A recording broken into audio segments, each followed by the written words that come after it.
un honneur d'être parmi vous en ce jour, à cette date du 13 décembre 2014, sur cette terre de Paris, pour échanger avec vous autour de quelques aspects de l'offre politique que je propose au peuple centrafricain.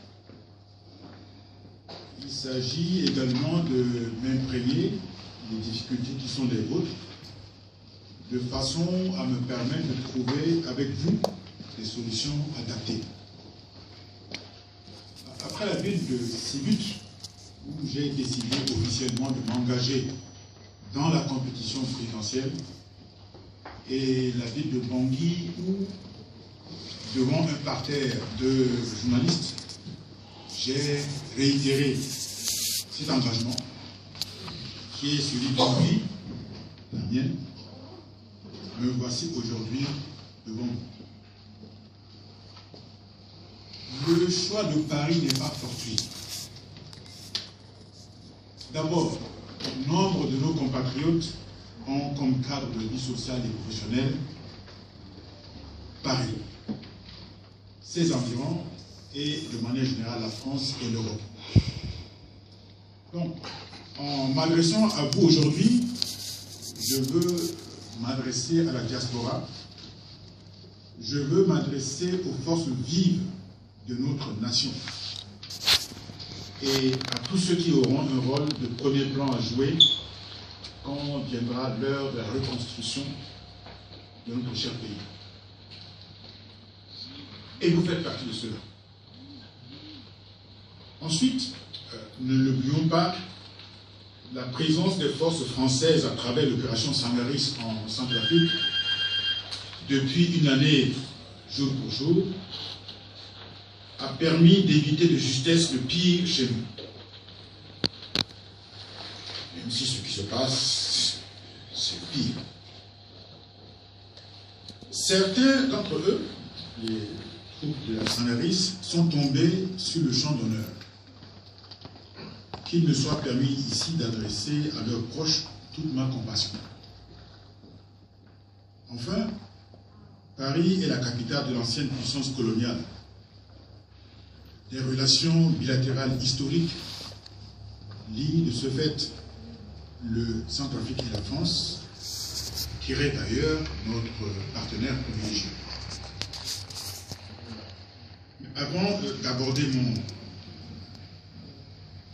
propos, je voudrais, si vous me permettez, présenter ici et remercier tous mes proches collaborateurs qui sont ici en France, qui ont permis que cet événement ait lieu. Je voudrais notamment ici présenter mon directeur adjoint de cabinet, M. Roger Dalanji.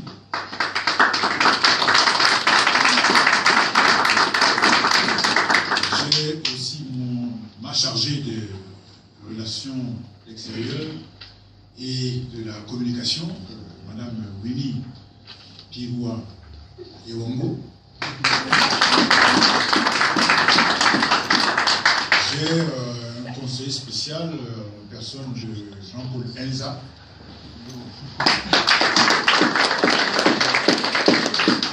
Monsieur Bernard Eondo est mon conseiller en matière économique. Monsieur Régis Kimata, qui est responsable pour les questions de technologie. Je ne voulais pas dire nouvelle technologie parce que, apparemment, Sam Gamboni, un ministre chargé des nouvelles technologies qui ne sait même pas utiliser un email. Même pas d'adresse email. Je ne vais pas me lancer dans ce jeu. Je voudrais aussi vous présenter le président du parc France-Europe, M. Erico Puendo.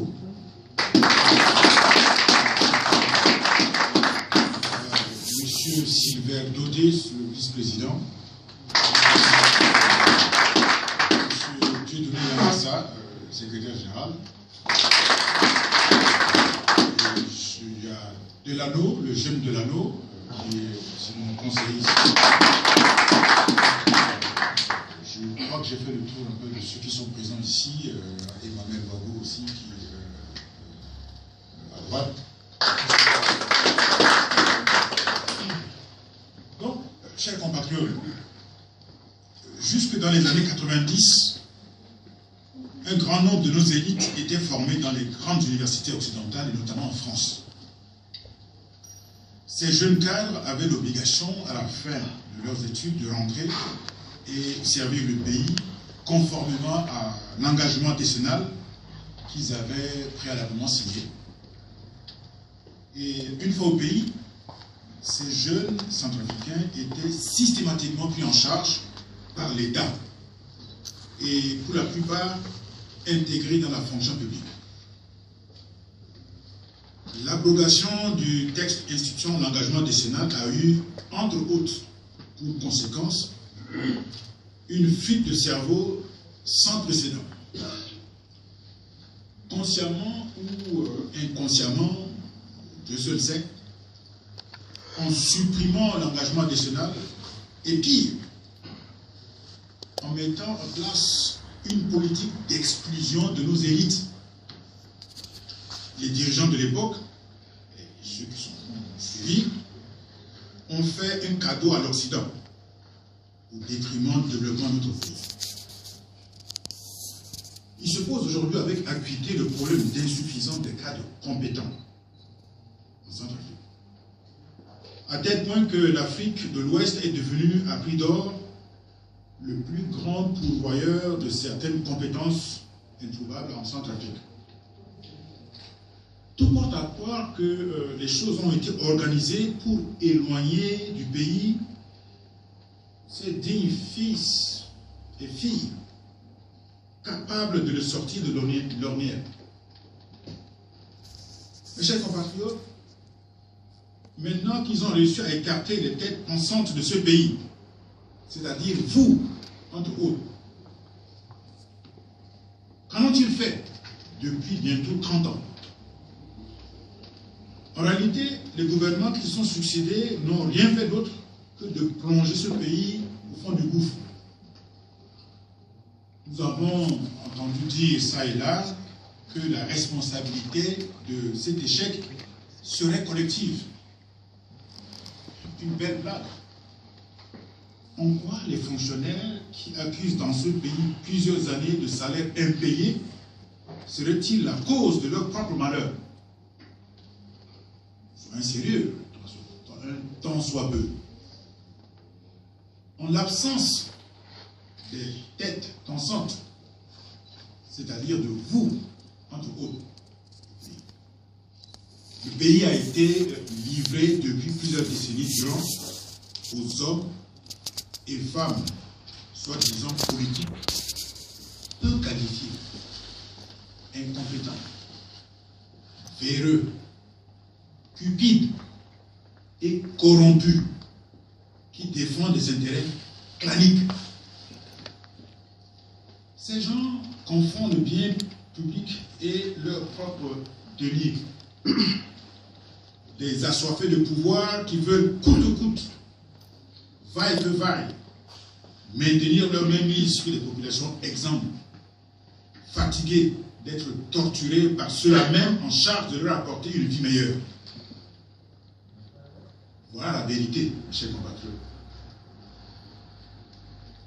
Je veux partager avec vous ma forte conviction.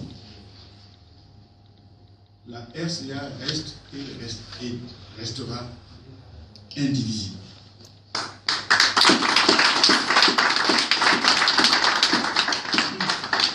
En tant que futur président de la RCA, si je suis élu, je m'engage ici et devant vous de façon solennelle à restaurer l'autorité de l'État.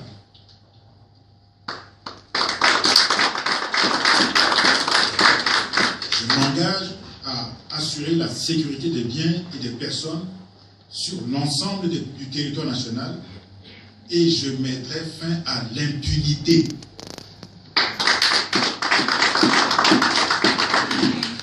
Je m'engage à renforcer l'appui des forces militaires sur le terrain et à désarmer par tous les moyens les groupes armés.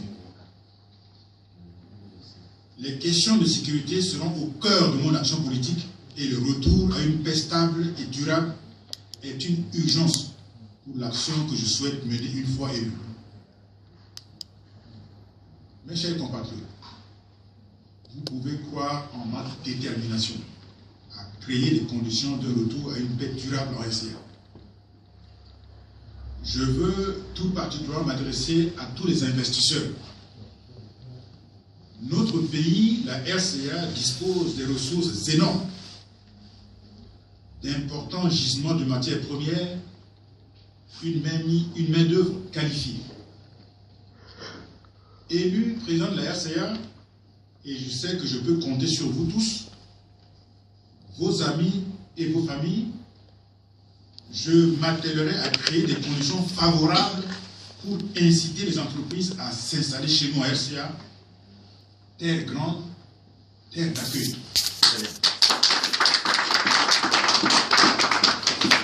Je veux faire de la reconstruction de notre tissu économique une priorité de mon action politique. Dans les premiers jours de mon mandat, je vais renforcer le partenariat international avec les pays amis, la communauté internationale, les bailleurs de fonds, Banque mondiale, FMI, BAD, etc., afin de mobiliser les ressources nécessaires pour la reconstruction du pays.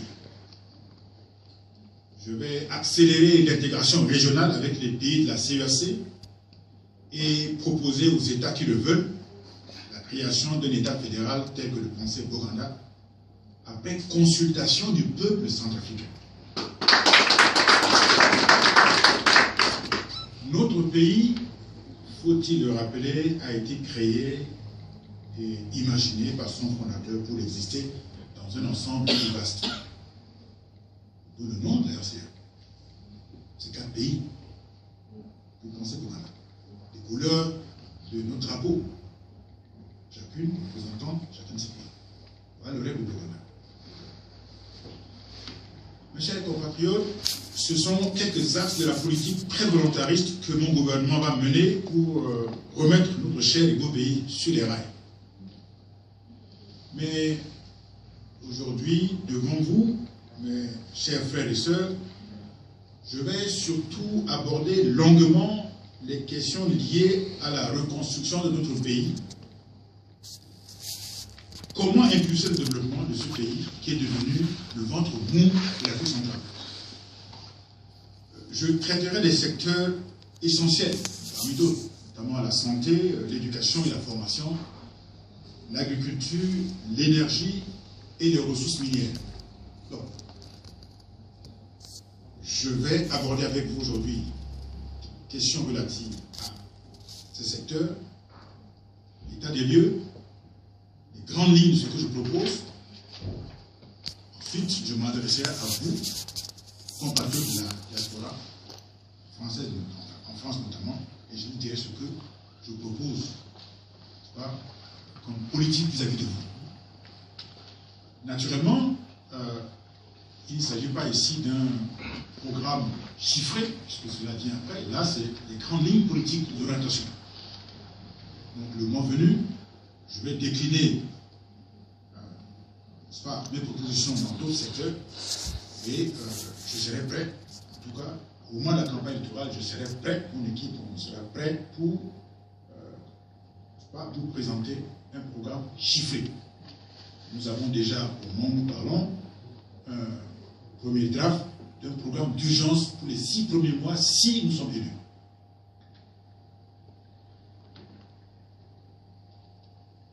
Chers compatriotes, dans un pays comme le nôtre, la santé des populations se doit d'être l'un des secteurs prioritaires, car c'est une composante essentielle de la lutte contre la pauvreté. Qu'en est-il donc de la situation sanitaire?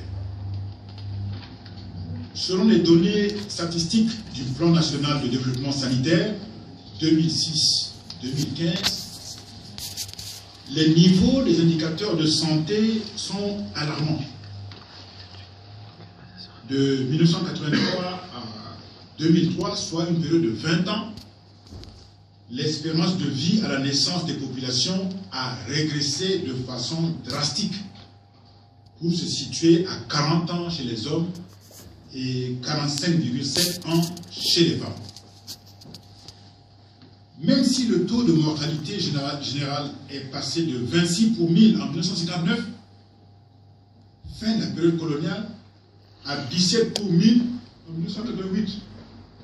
Je vous ai dit qu'on était même mieux quand les plans étaient là que maintenant.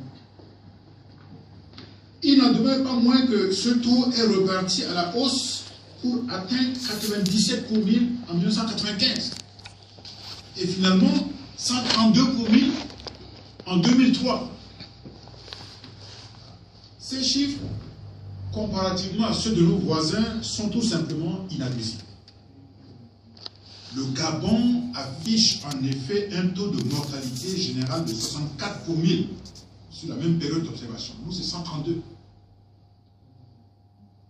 Plus grave, la mortalité infanto-juvénale est de 220 pour 1000 en 2003, alors qu'elle serait de 91 pour 1000 au Gabon pour la même période.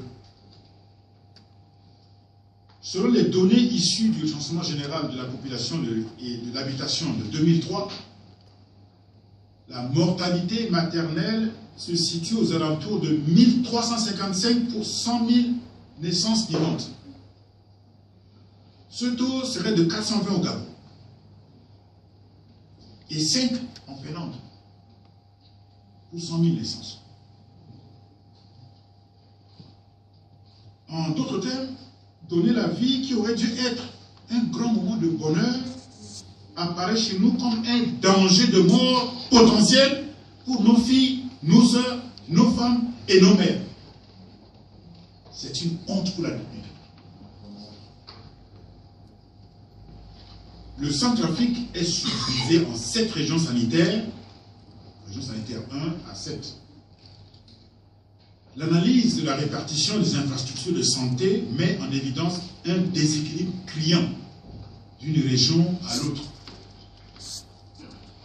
En termes de densité surfacique d'infrastructures, c'est-à-dire le nombre d'infrastructures sanitaires pour 1000 km², la région sanitaire de Bangui, c'est-à-dire la région sanitaire numéro 7, compte à elle seule 567, alors que les régions sanitaires 5, Vakaga, Bamiki-Bambouan et Haute-Koto, et 6, Basse-Koto, Mbomou et Ombomu, disposent de moins d'une infrastructure pour 1000 km².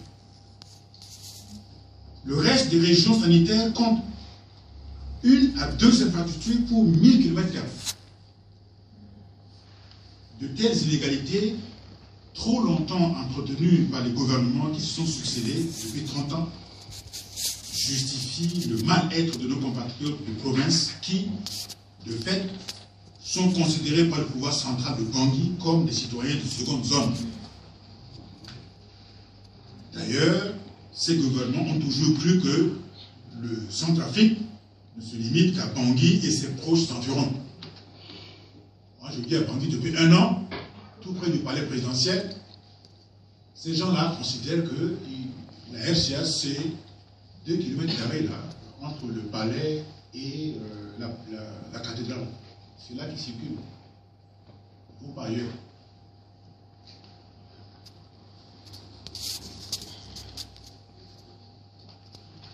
Alors, on se souvient encore du décès dans des conditions indignes. Ce qui, au demeurant, est une honte pour la République de 2 anciens chefs d'État centrafricains dans les hôpitaux mouroirs d'un pays voisin. Une honte. Président de la République.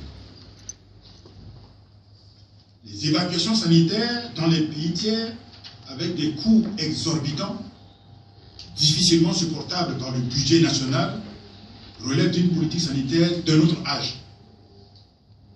Et d'ailleurs, même ces évacuations ne concernent que les otages de Bangui. Les vrais citoyens, province, jamais évacués.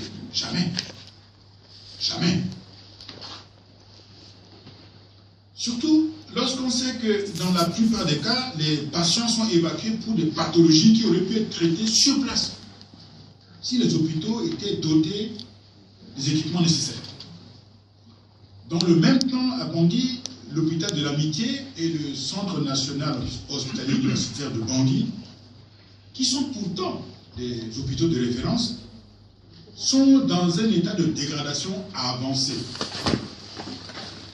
Ne rien faire pour les réhabiliter et les équiper, selon les normes internationales, s'apparente à une faute politique grave.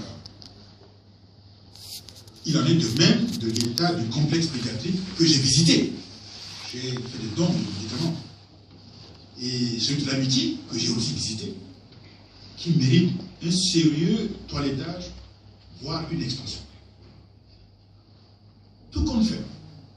Les gouvernements qui se sont succédés depuis 30 ans ont purement et simplement abandonné la santé de nos concitoyens entre les mains des ONG de toute nature. En dépit de leur bonne volonté, ces organisations n'ont pas vocation à bâtir la politique sanitaire d'un pays souverain. Sur le plan de l'éducation et de la formation, Barthélemy Bokanda a très tôt compris que le capital humain que représente l'éducation et la formation est une arme décisive dans la lutte contre la pauvreté. C'est pour cela qu'il en a fait son cheval de bataille. Il a justement dénoncé le fait qu'en 1959, seuls 8% de la population oubanguienne était scolarisée. Il a longtemps reproché aux colons d'instituer un système scolaire qui se limitait à la formation médiocre des cadres administratifs qui devaient leur permettre d'asseoir davantage leur domination. L'accession de notre pays à l'indépendance a été bien heureusement accompagnée d'un rapide développement du système éducatif qui s'est même modernisé jusque dans les années 80. À l'heure où je vous parle, quel est l'état des lieux dans le domaine de l'éducation et de la formation? Les progrès réalisés depuis l'indépendance ont été purement et simplement annihilés par une politique irresponsable, à tel point que le département de l'éducation nationale est à ce jour complètement sinistré. On a même entendu un chef d'État dire qu'il n'a jamais fait l'université, ainsi que ses enfants, pour être chef d'État et membre du gouvernement. Une autre honte. État des lieux dans le secteur de l'enseignement périscolaire. Dans l'enseignement périscolaire, selon les données statistiques de l'éducation nationale 2001, le nombre d'enfants scolarisés n'atteint pas 4000. Le taux de scolarisation pour la tranche d'âge de 3 à 5 ans est de 1,9% sur un effectif d'environ 9000 enfants. Les causes de cette carence sont multiples. Absence ou insuffisance d'infrastructures d'accueil, méconnaissance par les parents des objectifs visés à travers les enseignements dispensés dans les écoles maternelles. Ceux-ci, les parents, refusent d'inscrire leurs enfants de moins de 6 ans dans un établissement périscolaire en raison essentiellement de l'éloignement de ces écoles et de la distance donc à parcourir. Cas de l'enseignement fondamental 1. L'enseignement fondamental 1, équivalent de l'ancienne école primaire, accueille des enfants de 6 à 11 ans. Là encore, le constat est amer. La situation se caractérise par une insuffisance d'infrastructures d'accueil et ou de personnel enseignant, entraînant la pratique des classes multigrades, c'est-à-dire un enseignant qui prend en charge plusieurs niveaux simultanément dans une même salle. Les classes à roulement et les classes multigrades à roulement. Les services d'enseignants non qualifiés appelés maîtres parents ou encore agents communaux. Il convient de souligner que la pratique des classes à mi-temps entraîne de facto le non-respect des volumes horaires réglementaires et contribue de ce fait à la dégradation du niveau des enseignants. D'une manière générale, les derniers chiffres officiels font état de 335 500 élèves de l'enseignement fondamental 1 qui fréquentent 1407 établissements, soit une moyenne de 238 élèves par école. Ils sont pris en charge par 4565 enseignants, soit un ratio de 64 élèves par enseignant, pour un total de 4732 salles de classe, soit un ratio de 71 élèves par salle. En réalité, ces moyennes nationales cachent d'énormes disparités, puisque dans certaines régions, notamment les régions nord-est et est, il est fait état des effectifs par classe, parfois des chiffres astronomiques de l'ordre de 127 élèves par classe. Le problème de sureffectif en Centrafrique est bel et bien réel. Par ailleurs, la ville de Bangui, à elle seule, regroupe presque 19% des infrastructures pour un tiers d'effectifs total d'élèves et 40% du personnel enseignant. 40% du personnel enseignant est surtout à Bangui. 40%. Situation dans le secteur de l'enseignement fondamental 2. En termes d'infrastructures, le pays compte au total 102 établissements d'enseignement secondaire publics et privés, très inégalement répartis dans les 8 inspections académiques, avec 11 établissements dont 8 lycées d'enseignement général, un lycée d'enseignement technique avec son annexe dénommée collège d'enseignement technique, une école de métiers d'art et un collège d'enseignement technique féminin. L'inspection académique de Bangui est de loin la mieux lotie.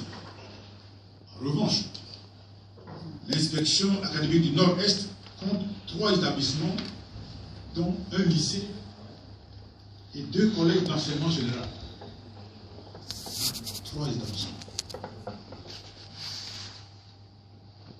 De toutes les académies, seule celle de Bangui est dotée de 3 établissements techniques publics. Dans les autres académies, les établissements techniques relèvent de l'initiative privée, excepté les centres de formation professionnelle pratique de Bois, Belverati et Bozou, qui sont les initiatives de l'État. Défi majeur dans le secteur de l'enseignement. Les problèmes dans ce secteur fortement sinistré après 30 ans de malgouvernance sont de plusieurs ordres. Un très faible taux de scolarisation se situant autour de 40% du nombre d'enfants en âge d'être scolarisés. Ce qui veut dire que 60% de nos enfants non scolarisés, avec aucune perspective d'avenir, sont à la merci de toute tentation et toute influence, quelle qu'elle soit. Notamment l'enrôlement dans des milices armées comme Anti-Balaka, Sélékayo. Cette situation est justifiée par l'insuffisance des dispositifs scolaires d'accueil sur l'ensemble du territoire national et par le manque de personnel enseignant qualifié. Un taux de déperdition dans l'enseignement fondamental 1 de 32%, c'est-à-dire 32 élèves sur 100 quittent le circuit scolaire au cours moyen 2 et se retrouvent dans la nature. Ce chiffre est de 26% dans l'enseignement fondamental 2, avec toutefois pour l'ensemble une valeur plus élevée pour les filles. Dans les zones rurales, les filles sont nettement moins scolarisées. Les causes de ces déperditions sont bien connues. Pauvreté des parents, échec scolaire, us et coutumes. On imagine que pour nous, les femmes, doivent rester plutôt à la maison qu'aller à l'école. Les longues distances à parcourir également, à pied, pour se rendre dans l'établissement. Le ratio nombre d'élèves par classe, qui s'élève à 120 en moyenne, et atteint voire dépasse 240 en certains endroits à cause du mode de fonctionnement des cours dits à mi-temps ou tiers-temps, caractérisés par l'utilisation d'une même salle par plusieurs promotions d'élèves. La pénurie en matière didactique et en mobilier scolaire, d'autres causes de difficultés qui contribuent à affaiblir le système, dont les redoublements, les abandons à hauteur de 23% en moyenne, dont 34% pour les filles. Insuffisance d'une filière d'enseignement technique et de formation professionnelle nombreuse et diversifiée. Condition indispensable de réussite en matière de développement.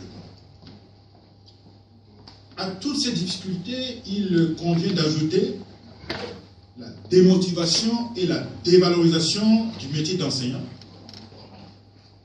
le déficit d'information et d'éducation des parents sur l'importance du périscolaire, la méconnaissance de l'importance des pièces d'état civil et du carnet de santé par les parents, la difficulté d'accès au centre d'état civil, l'absence de structures d'accueil pour les élèves atteints de handicap, le manque d'éducateurs spécialisés, la perception négative du handicap par la communauté scolaire, le coût élevé de la prise en charge des enfants atteints de handicap, etc.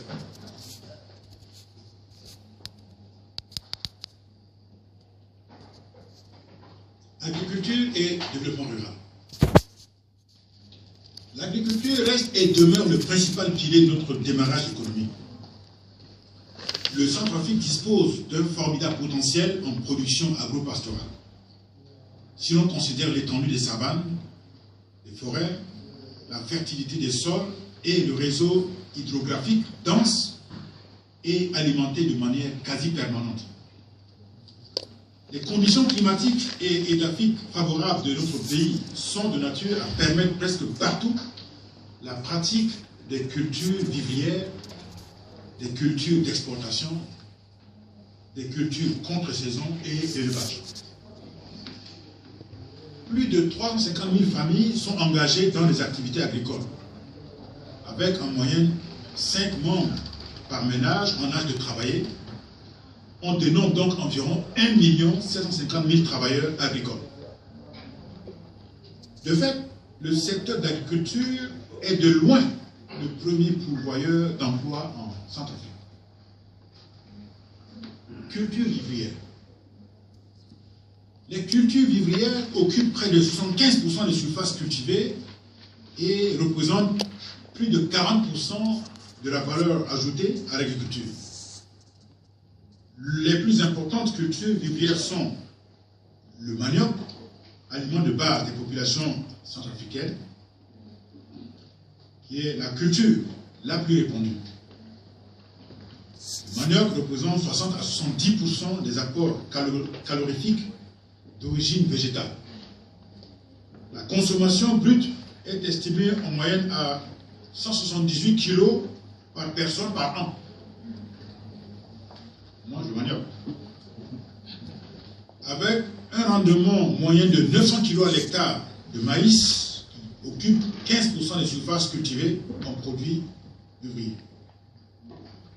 Le mil et le sorgho sont principalement produits au nord-ouest, sur environ 34 000 hectares, et dans le nord avec 8 500 hectares, avec un rendement pouvant dépasser 1 tonne à l'hectare. L'arachide en coque est produite pour moitié dans la zone des savanes cotonnières, avec un rendement moyen estimé à 1 tonne par hectare. Les besoins du pays sont satisfaits en partie par les importations en provenance du Tchad, du Cameroun et du Soudan. Le sésame est produit pour environ 80% en zone de savane avec un rendement moyen de 500 kg par hectare. Le développement de ce produit est fonction de la demande interne et des possibilités d'exportation vers l'Europe et le Moyen-Orient. Le riz est, après le manioc, le second aliment de base. Sa production nationale est de l'ordre de 7 800 tonnes de riz décortiqués par an. La consommation annuelle par habitant est de l'ordre de 3 kg. Seulement. 3 kg de riz par an.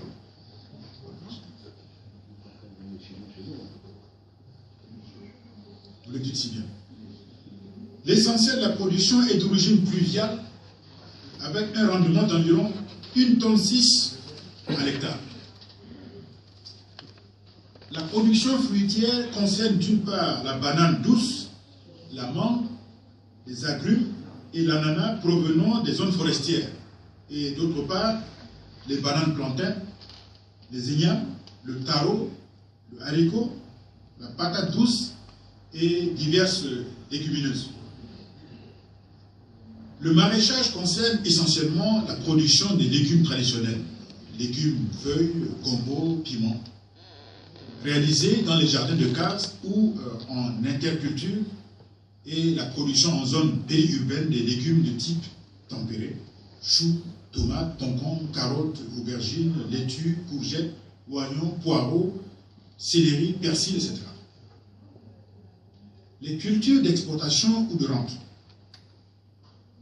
L'agriculture d'exportation reste le pilier et le principal fournisseur en devises de l'économie centrafricaine. Les principales cultures d'exportation sont le café, le coton et le tabac. On examine un à un ces produits. Le café, il est essentiellement planté en zone forestière par près de 47 000 petits exploitants et quelques rares exploitants industriels sur une surface totale d'environ 60 000 hectares. Les plantations d'une superficie inférieure à 2 hectares occupent 80% des surfaces totales cultivées. Les rendements à l'hectare sont en général faibles, de l'ordre de 260 kg sur les petites plantations et 400 hectares sur les plantations industrielles, qui pourraient en fait techniquement en produire davantage, jusqu'à même 800 kg à l'hectare. Ces faibles rendements sont imputables à l'utilisation du matériel végétal non sélectionné, à l'application des techniques traditionnelles et à la médiocrité des services de vulgarisation. Le coton. Introduite en Centrafrique à Bangassou en 1925, la culture du coton a connu une croissance spectaculaire à partir de 1928 jusqu'à atteindre un record de 59 000 tonnes lors de la campagne de 1969-1970 avec Bokassa. Ce chiffre historique s'explique par une augmentation substantielle des rendements, mais aussi par la pression exercée par le régime de Bokassa en faveur de la culture du coton. Le tabac, c'est la troisième culture d'exportation en Centrafrique. La production est de l'ordre de 0,65 tonnes à l'hectare en 1988. Le tabac jouit d'importants atouts pour son développement à travers un potentiel de terre vierge et fertile disponible, favorisant la possibilité de production de tabac de qualité haut de gamme. Le palmier à huile est exploité par une société d'État centrale sur une surface de 2500 hectares. La production, estimée à 3000 tonnes par an, ne parvient pas à couvrir la forte demande intérieure. La production d'huile de palme artisanale est mal connue. La canne à sucre fait l'objet d'une exploitation industrielle par la société agro-industrielle Sogesca, devenue SUCAF, en 2003. Le besoin national en sucre est d'environ 12 000 tonnes par an, alors que la production avoisine les 8 500 tonnes. Encore que cette usine a disparu, c'est le cas. Et on a simplement mis une croix dessus. Et que nous importons 100% de sucre. Une consommation 100%. L'élevage centrafricain est dominé par l'élevage bovin, transhumant, constitué des troupeaux de zébus introduits par les éleveurs Peul à partir de 1920 en provenance du Cameroun, du Tchad, du Nigeria et du Soudan. Les opportunités en matière d'élevage sont réparties de la manière suivante. Fort Cheptel, évalué à plus de 3 millions de têtes. Je rappelle qu'ici, au milieu des années 80, nous étions autosuffisants en matière de cheptel. Il y avait autant de têtes de bétail que de Centrafricains. Aujourd'hui, nous avons fortement régressé. Les opportunités en matière d'élevage sont réparties de la manière suivante. J'ai parlé déjà du cheptel. Je vais citer ici aussi 1,3 million de ruches d'abeilles. Surface pâturable de l'ordre de 313 000 km², loin d'être utilisée en totalité. Déficit de certains pays d'Afrique centrale, tels que le Congo-Brazzaville, la RDC, le Gabon et la Guinée équatoriale en viande. Réseau hydrographique très dense pour regroupement facile des troupeaux et une climatologie adéquate. L'énergie. Une énergie moderne en quantité suffisante et mieux distribuée est un élément indispensable à l'amélioration du bien-être des populations et au développement économique de notre pays. Mais qu'en est-il aujourd'hui de la situation énergétique? Malheureusement, elle est caractérisée par une très forte consommation du bois de chauffe à 87,7%. Le reste, par les produits pétroliers importés à 10,9%. L'hydroélectricité ne représente que 1,4% de la consommation énergétique totale, avec un taux de desserte national de 3%. Le taux d'accès à l'électricité est considéré comme l'un des pays les plus bas en Afrique. C'est même au monde. En milieu rural, aucun des 8000 villages n'a accès à l'électricité depuis l'indépendance. Ces populations sur qui repose l'essentiel des efforts de développement à travers l'agriculture sont privées d'un moyen pouvant nettement améliorer leurs conditions de vie et de travail. En milieu urbain, seuls 10% des ménages ont accès à l'électricité à Bangui et ses environs, et 3% en province. Toutefois, le mauvais état du réseau de distribution associé à une faible capacité de production est à l'origine de nombreux délestages, en particulier le soir, période de demande maximale. De 1983 à 2003, soit une période de 20 ans, la Compagnie nationale d'énergie a englouti plus de 40 milliards de francs CFA dans un programme d'investissement et d'extension du réseau de distribution sans évolution notable du taux d'accès. 40 milliards. Résultat, zéro. Selon les experts, un tel montant raisonnablement investi pourrait électrifier 50% des 8000 villages du pays sur la même période. 50%. L'absence de moyens d'investissement ne saurait donc justifier l'énorme retard de notre pays en matière d'accès à la population à l'électricité. C'est pas par exemple d'investissement, il y a l'argent.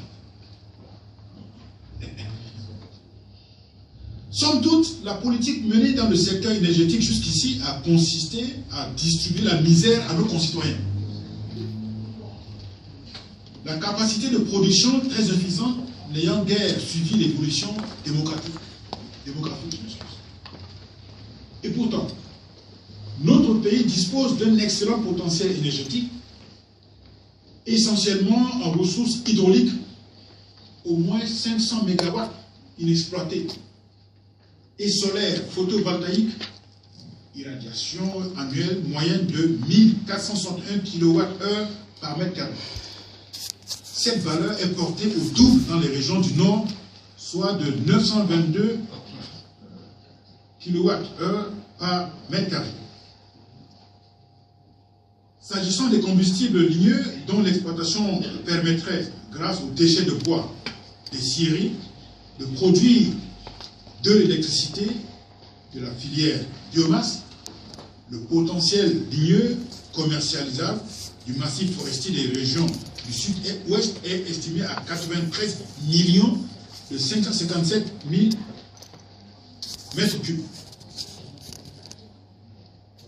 Mes chers compatriotes, après avoir passé en revue longuement, je vous remercie pour votre patience,